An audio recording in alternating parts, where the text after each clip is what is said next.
Family business കുറേ ഗുണങ്ങളും കുറേ ദോഷങ്ങളും ഉണ്ട്. അപ്പോൾ ഗുണങ്ങൾ എന്താണെന്ന് വെച്ചാൽ നമുക്കൊരു ഫുള്ളി ഒരാളുടെ കീഴിലായിരിക്കും, ഫുള്ളി ഇൻവോൾവ് ആയിരിക്കും, ഫാമിലി മെമ്പേഴ്സ് ആയിരിക്കും ഇതിൻ്റെ അകത്ത് വരണത്. നമ്മളധികം കടം മേടിച്ച് അങ്ങനെ റിസ്ക് എടുത്ത് ബിസിനസ് ചെയ്യില്ല. നമ്മൾ നല്ലൊരു വാല്യൂ സിസ്റ്റത്തിൽ കൊണ്ടുപോകും. നമ്മുടെ എംപ്ലോയീസുമായിട്ട് കൂടുതൽ കണക്റ്റഡ് ആയിരിക്കും. അങ്ങനെ കുറേ ഗുണങ്ങൾ നമുക്കുണ്ട്. പക്ഷേ വീക്ക്നെസ് എന്ന് പറഞ്ഞാൽ നമുക്കൊരു പ്രൊഫഷണൽ സെറ്റപ്പ് അവിടെ കാണണമെന്നില്ല.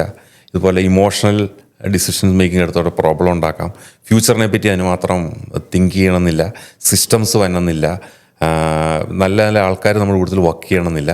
അപ്പോൾ വീക്ക്നെസ് എന്ന് പറഞ്ഞാൽ അതിൻ്റെ ഗ്രോത്തിനെ പറ്റി ഒരു ആശങ്ക ഉണ്ടാവാം ഈ രീതി പോയി കഴിഞ്ഞാൽ. പക്ഷേ ഗുണങ്ങൾ മറ്റതെന്ന് പറഞ്ഞാൽ അവരുടെ ഒരു കൺസോൾട്ടേഷനും ഒരു കംഫർട്ടബിൾ പീസ്ഫുൾ ലൈഫായിരിക്കും ഇത്. പക്ഷെ അതുകൊണ്ട് ബിസിനസ്സിൻ്റെ ഫ്യൂച്ചറിലേക്ക് ആയി പോകണമെന്നില്ല. ഒരു ബാലൻസ്ഡ് സിറ്റുവേഷനാണ് ഇതിൻ്റെ അകത്ത് ഏറ്റവും നല്ലത്.